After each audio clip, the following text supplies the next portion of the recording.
అరుణ్ అనే యువకుడు ఒక చిన్న ప్రైవేట్ కంపెనీలో పనిచేస్తాడు. పని అయిపోయి రాత్రి ఆలస్యంగా ఇంటికి బయలుదేరాడు. ఇంటికి వెళ్లాలంటే అడవి మధ్యలోని చిన్న రహదారి తప్ప మరే మార్గం లేదు. రాత్రి 12 దాటిపోయింది. చీకటి చాలా ఎక్కువ. బైక్ హెడ్లైట్ మాత్రమే రోడ్డును చూపిస్తోంది. అరుణ్ బైక్ నడుపుకుంటూ పోతుండగా అకస్మాత్తుగా ఒక తెల్లని రూపం రోడ్డు మధ్యలో నిలబడి కనిపించింది. అరుణ్ ఒక్కసారిగా బ్రేక్ వేశాడు. కాని ఆ రూపం ఒక్క క్షణంలోనే గాలిలో కలిసిపోయింది. ముందు కనిపించినది ఏమిటి? మాయమైపోయిందా? అరుణ్ గుండె వేగంగా కొట్టుకుంది. అతను మళ్లీ బైక్ స్టార్ట్ చేసి పోవడం ప్రారంభించాడు. కాని కొద్ది సెకన్లకే వెనుకనుంచి ఓ వింత శబ్దం, అదే శబ్దం బైక్ వెంబడిస్తున్నట్టు వినిపించింది. అరుణ్ వెనక్కి చూశాడు. చూసిన దృశ్యం అతని ప్రాణం గట్టిగా పట్టేసింది. తెల్లని ప్లాస్టిక్ కవర్లలా ఉండే ఒక పొడవాటి ఆడదెయ్యం నేలను తాకకుండా గాల్లో తేలుతూ అతని బైక్ను వెంబడిస్తోంది. దాని జుట్టు గాలిలో ఎగిరిపోతూ ఉంది. కళ్ళు ఎర్రగా వెలుగుతున్నాయి. ముఖం మాత్రం పూర్తిగా కనిపించట్లేదు.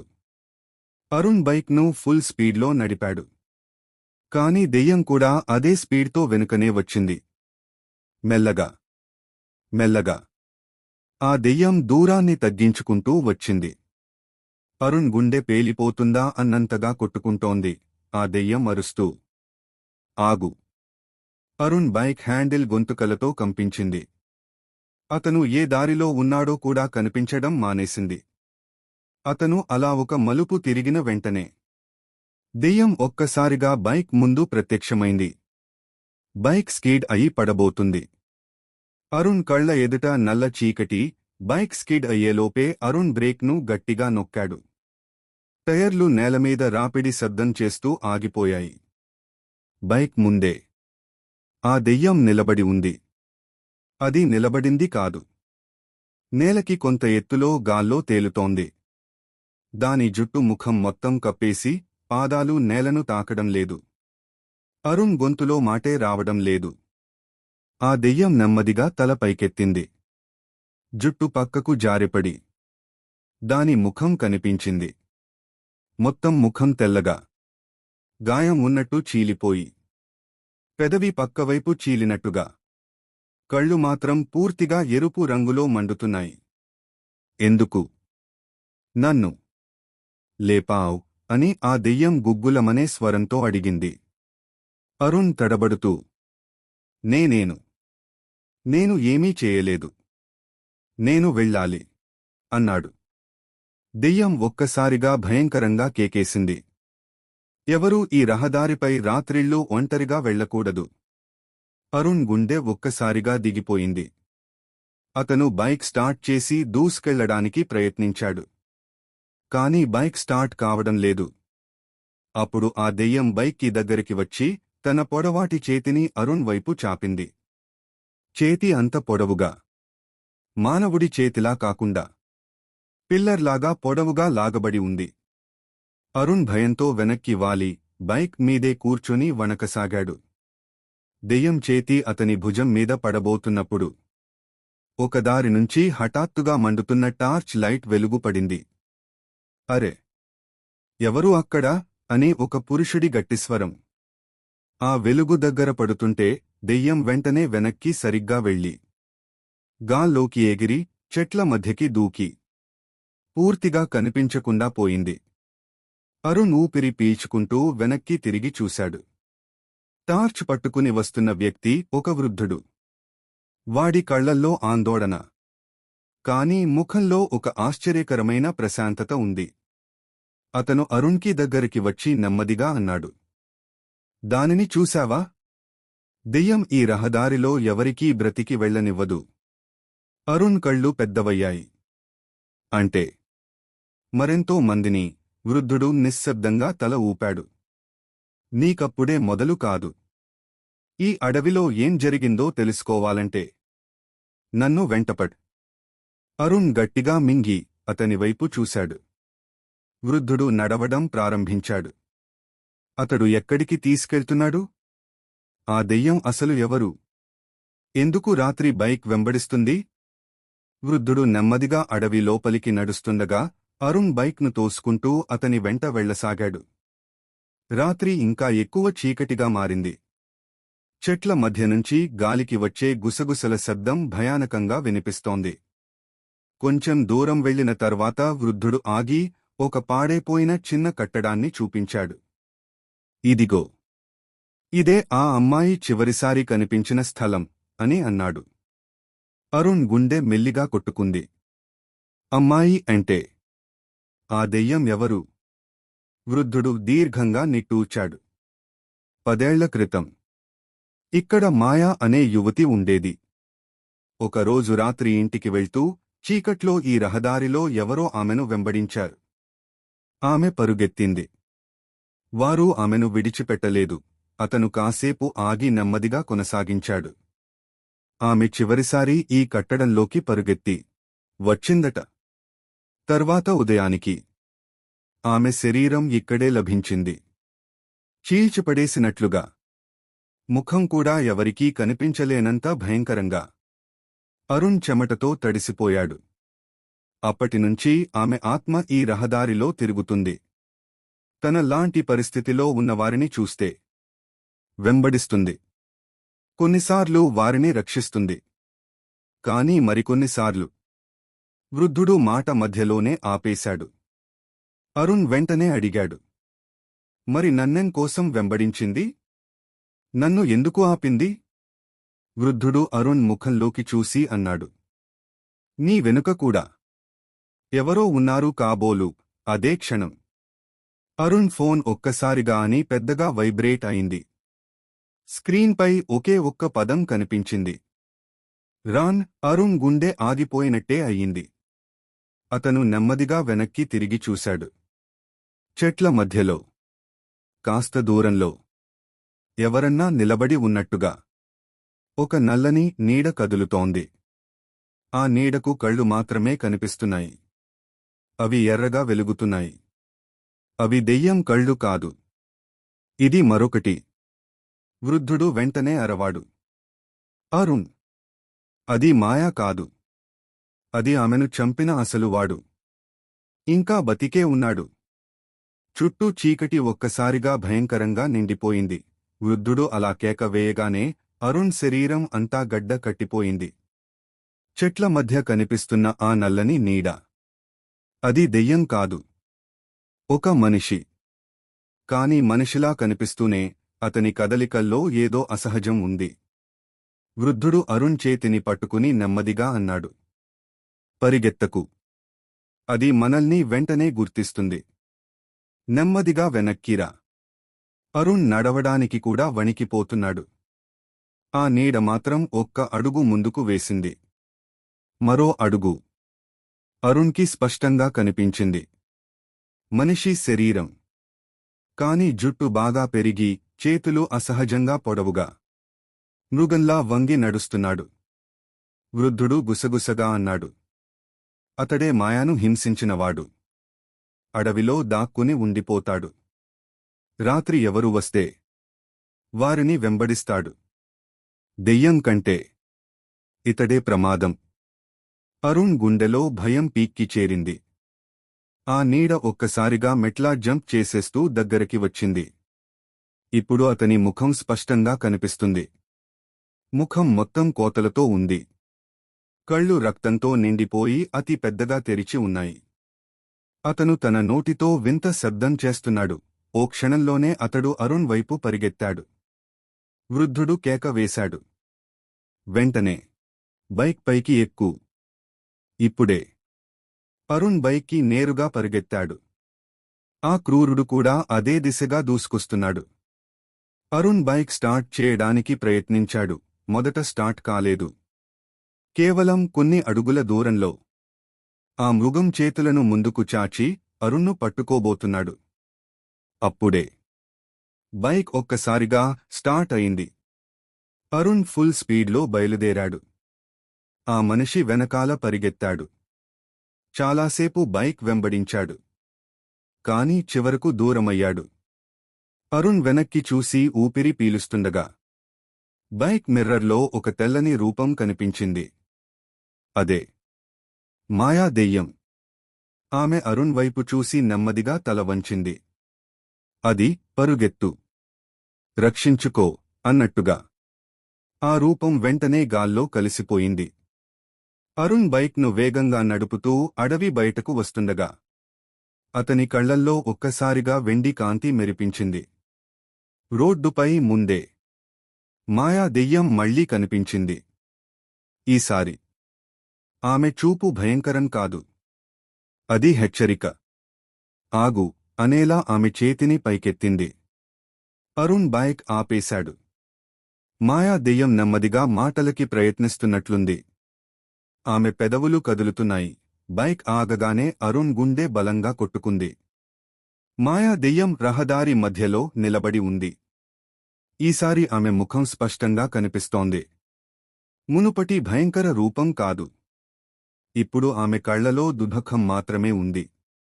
అరుణ్ నెమ్మదిగా అడిగాడు, నువ్వు నన్నెందుకు ఆపుతున్నావు?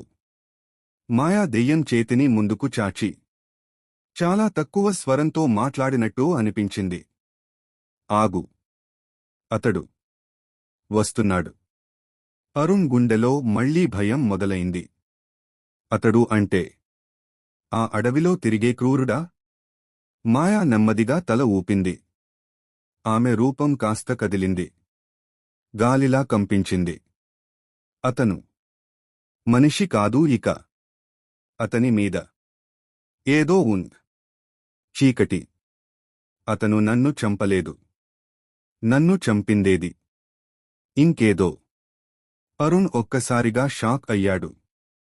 ఇంకేదో అంటే మాయా నిన్ను చంపింది మనిషి కాదు అంటే?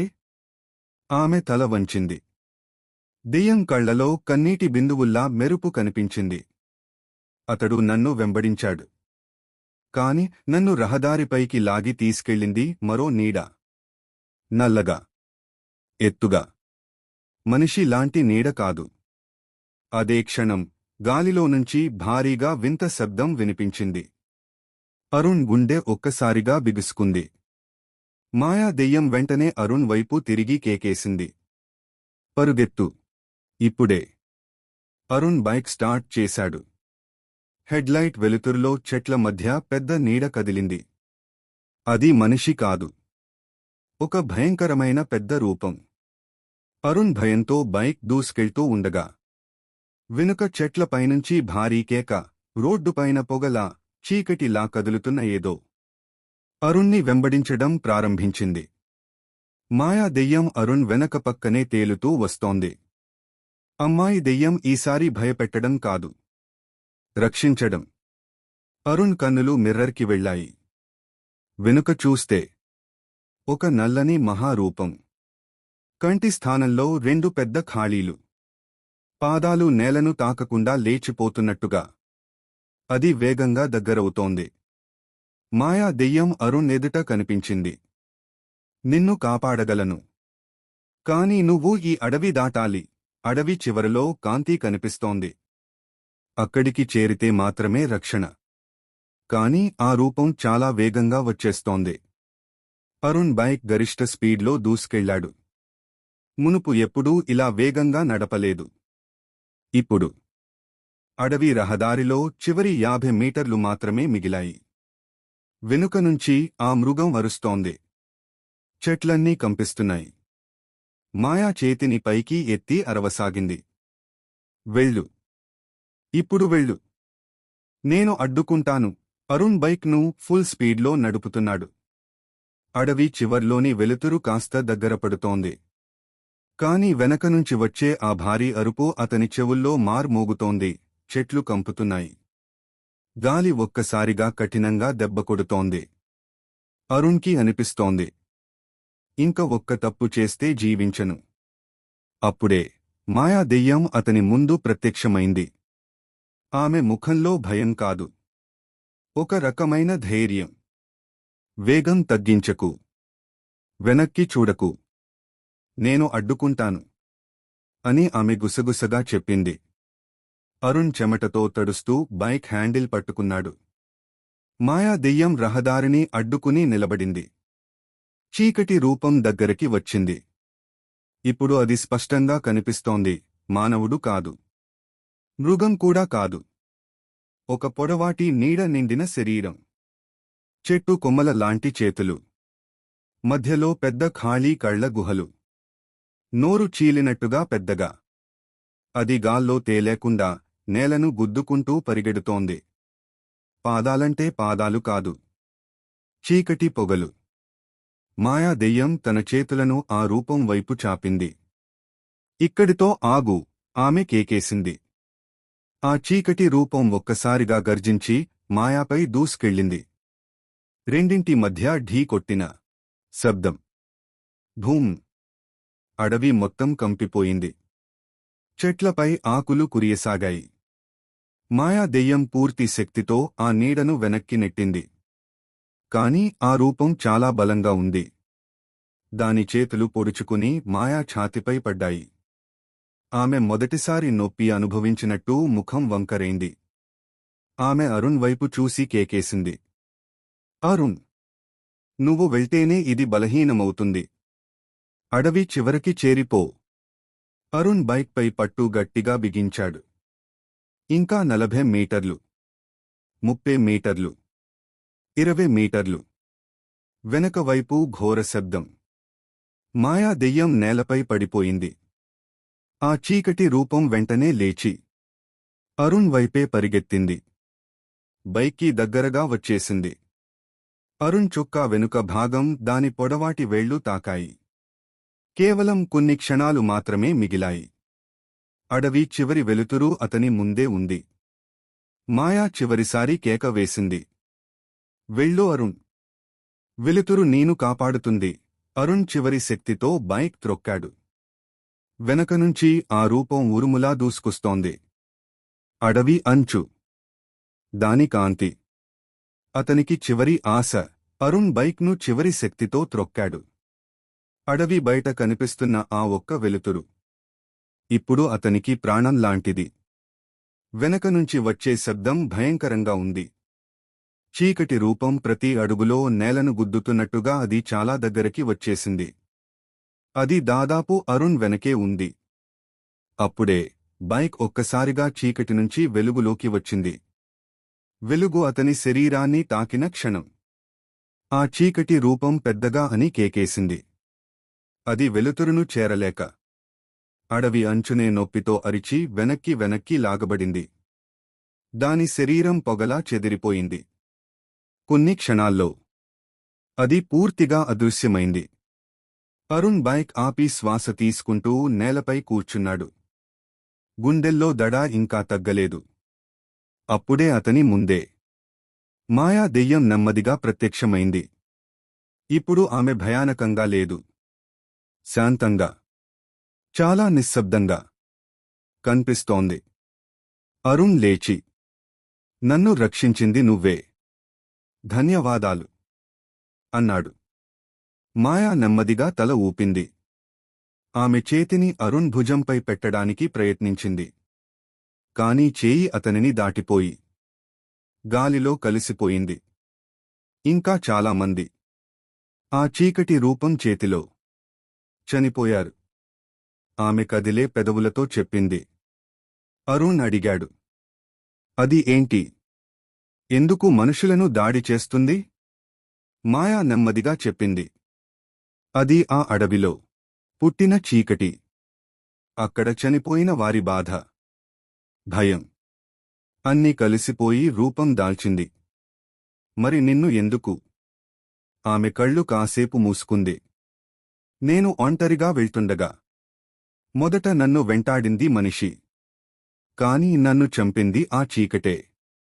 అదే నా ఆత్మను అక్కడే బంధించింది. అరుణ్ కళ్లలో నీళ్లొచ్చాయి. మాయా దెయ్యం నెమ్మదిగా నవ్వింది. నువ్వు అడవి నుంచి బయటికి వచ్చావు. దీంతో నా బంధం కూడా తీరిపోయింది. అరుణ్ ఆశ్చర్యపోయాడు. అంటే నువ్వు విముక్తి పొందావా? ఆమె తల వంచింది. అవును. ఇది నా చివరి క్షణం. మాయా శరీరం కాంతిలా మెరిపిస్తోంది. నెమ్మదిగా మాయమవుతోంది. ఆమె చివరి మాట. ఎప్పుడూ వెలుతురును నమ్మి నడువు. చీకటి ఎప్పుడూ అంతం కాదు. కాని వెలుతురు ఎప్పుడూ కాపాడుతుంది. మాయా రూపం కాంతిగా మారి పూర్తిగా అదృశ్యమైంది. అరణ్ ఎంతోసేపు నిలబడి ఆమె వెళ్లిన దిశను చూశాడు. అతడు బ్రతికాడు, కాని ఆ అడవిలో జరిగినవన్నీ ఎప్పటికీ మరవలేడు. ఈ కథ ఇంతటితో ముగుస్తుంది.